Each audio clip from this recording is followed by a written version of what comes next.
Once upon a time, there was a very magnificent kingdom that had fertile land and a wise king who made his people live prosperously. Prambanan was his name. Prabu Baka was a king who made famous for his firm fairness and wisdom, which made Prambanan a great and feared kingdom. Prabu Baka had a daughter named Roro Jonggrang. She had a very beautiful face. Roro Jonggrang is a girl who has kind heart, soft-spoken, and intelligent. She was the favorite daughter of Prabu Baka as well as the kingdom of Prambanan. On the other side was a large kingdom called Pengging.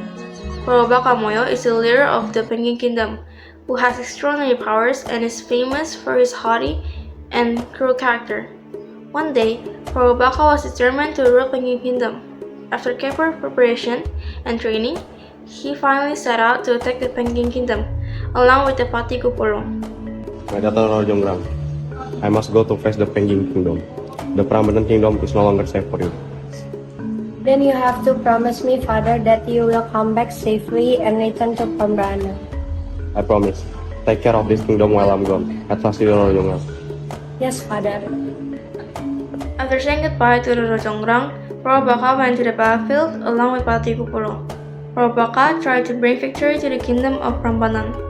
When they arrived at the kingdom of Pengging,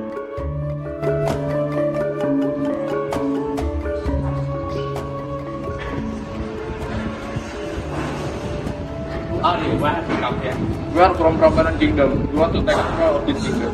What's wrong with us that you want to take power from this kingdom? Never mind being respected.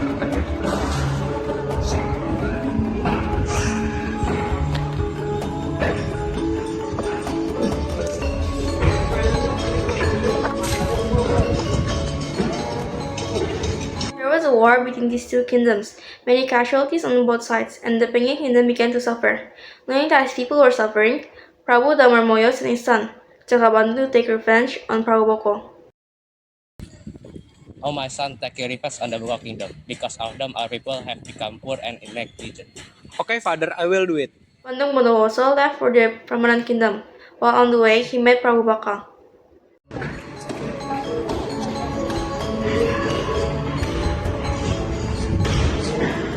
Who are you? You don't seem to be from this kingdom. I am Jaka Bandung. I want to avenge my father on you because you have made my people suffer.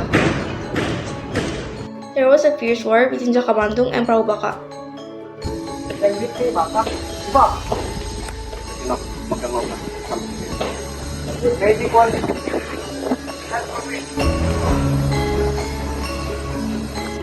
In Prambanan, Roro Jonggrang is waiting for her father's return. She always prayed to the Almighty for the safety of her father and her kingdom. But suddenly, one of her court ladies gave Roro Jonggrang some bad news. Princess, we bring you sad news. Sad news, tell me. Prabu Baka was killed in battle, and now the troops of the Pengging Kingdom are coming here. No way, my father promised me that he will come home safely. He wants to have resources for your safety. Chandi Prambanan is in my hands. But Princess, the kingdom is not safe for you. So me right, Princess, the kingdom is not safe for you. If you guys want to hide, then hide. I want to protect Chandi Prambanan at all costs. If there is Princess' decision, then I will stay here to help the princess. Jakabandung continued his journey to the kingdom of Prambanan. On his way, Jakabandung passed through a very dense forest. The forest was famous for its ruler in the form of forest ruler Genie. The Genie blocked Jakabandung's journey.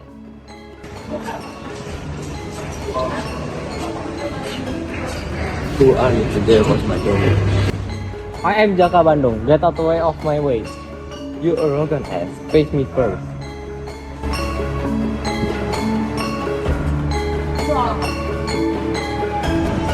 Please forgive me, Master. I will become your followers. Please don't kill me. You ugly, Genie. Please forgive me. I'll become your followers. Alright, I won't steal you. And you will be my follower. Alright, I'll be your followers from now on. Your name is no longer Jaka Bandung, but Bandung Bondowoso. The Genie gave his power to Jakabandung. After receiving power from Bondowoso, Bandung became even stronger, doing all the things that were almost impossible to do. He could do it with ease. Now, no one can defeat me. After gaining great strength, Bandung Bondowoso continued his journey to the kingdom of Prambanan. After arriving in Prambanan, Bandung Bondowoso was greeted with the splendor of his surrounding, starting from neatly lined houses, stretching rice fields, and very friendly citizens. Not to mention the palace that stands so majestically. Prambanan Palace looks so sturdy with high pillars that rise up endlessly. Bandung Bondowoso admired the beauty of Prambanan. Bondowoso continued to travel around to enjoy the beauty of Prambanan until he arrived at the Kaputren Palace, where the women gathered in Prambanan. Bandung Bondowoso was stunned to see the beauty of a girl he believed was a princess, a girl with fair skin and cute dimples. Bandung stood while enjoying the beauty of the princess, who was accompanied by her ladies-in-waiting. I want to protect this kingdom for my father's sake. Princess, we will always support your decision. Don't be sad, Princess. We and everyone in Prambanan will always be with you. Thank you, you guys are so royal to me. How can your face remain beautiful when you are stuck like this? What's the secret, Princess? That's right, Sumi. If you want to be beautiful, you have to take a bath. It's true that you have to be diligent when you are bathing, Sumi. Sumi laughed again. At least Sumi could cheer up her daughter a little from her slump. Roro Jonggrang and her ladies-in-waiting joked with each other. Roro Jonggrang laughed so hard without knowing where Bandung Bondowoso was. The girl is very beautiful. Who is she? Is she the princess of the kingdom? After watching Roro Jonggrang from a distance, Bandung Bondowoso finally walked towards Roro Jonggrang and her ladies-in-waiting. Roro Jonggrang was also surprised by the arrival of Bandung Bondowoso because in fact, men were now allowed to enter the Kaputren Palace. It turned out that besides its beautiful area, the Prambanan has a beautiful girl. Who are you? I am Jaka Bandung, princess. I am Roro Jonggrang, the princess of Prambanan. Roro Jonggrang was momentarily enchanted by the charming sound of Bandung Bondowoso. Sumi, who heard the name, fell silent with a frightened face before finally whispering to Roro Jonggrang. Princess, here's Jaka Bandung from the Pengging Kingdom, the one who killed your father. Jaka Bandung, why did you kill my father? For the sake of the Pengging Kingdom. Bandung Bondowoso, who heard Roro Jonggrang's statement, was of course angry, but he held back because of his instruction to Roro Jonggrang. After Bandung Bondowoso lived in Prambanan for some time, he increasingly fell under the charm of Roro Jonggrang. Every day he loved the princess more and more. Many love sentences has come out of his mouth, but none of them have been accepted by Roro Jonggrang. Roro Jonggrang, be my wife, then you only my wife. Don't dream, sir. Roro Jonggrang left Bandung Bondowoso again. Roro Jonggrang complained because every day there were love sentences coming out of Bandung Bondowoso's mouth. Sumi, I'm tired hearing all the proposal from Bandung. What should I do now? Maybe you should accept his proposal, Princess. That way we can take Prambanan back. I really hate him, Sumi. How can I accept him? If you really don't want to marry him, try to give him impossible conditions. Bandung is not knight, so if he fails to fulfill his condition, then he will never bother you anymore. Thank you for the advice, Sumi. The next day, Bandung Bondowoso returned to meet Roro Jonggrang and intended to ask her to become his queen again. However, this time Bandung Bondowoso seemed to have received a breath of fresh air from Roro How Jonggrang about answer. now? Do you want to be my empress? Alright then, I will be your empress just in one condition. Condition? What the condition? You have to build me 1,000 temples and 2 wells in one night. Only that, Jonggrang? Jonggrang, your condition is very easy to fulfill. What else do you want to ask?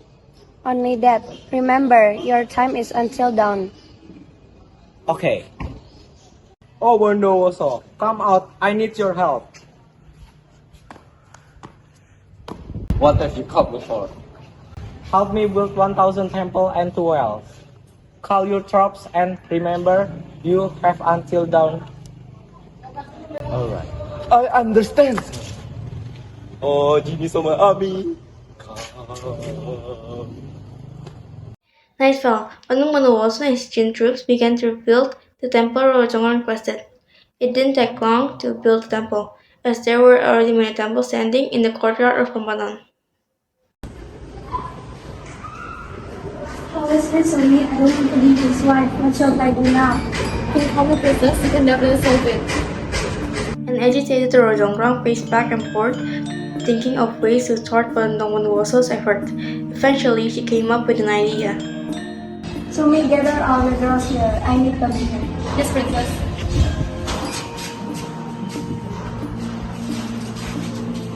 After gathering the girls, Roro Jonggrang began to explain her plan to thwart Bondowoso's attempt to build 1,000 temples and 2 wells. So me and Andi, you guys burn the straw, and the rest of you become one up. Make it work, the dawn has come. Yes, princess, we will carry out your orders. The parade began to work on Roro Jonggrang's orders. They began to burn dry straw. When they began to beat the mortar, the sound of crying roosters began to be heard. Roro Jonggrang, who heard it, smiled happily. Dawn has come. Sir, it's time for us to leave. Go away. Bandung Sun said something was wrong with the clock. It was still very dark. There was no sign of the sun rising. While thinking about all this, Roro Jonggrang and her mates went to see Bandung Bondowoso. How, sir? How did you make 1,000 temples and 2 wells in one night? Of course, as per your request of 1,000 temple and 2 wells. I told you, your condition where it's very easy for me to fulfill. Okay, I will count them now. 998, sir. You missed 1 temple. No way, I'll count it again. Overcome with anger, Bandung counted it again, and it was true. Finally, Bandung Bondowoso realized the cunning of Roro Jonggrang. You saw it, didn't you? The candlestick is missing one. You cannot force me to become your consort now.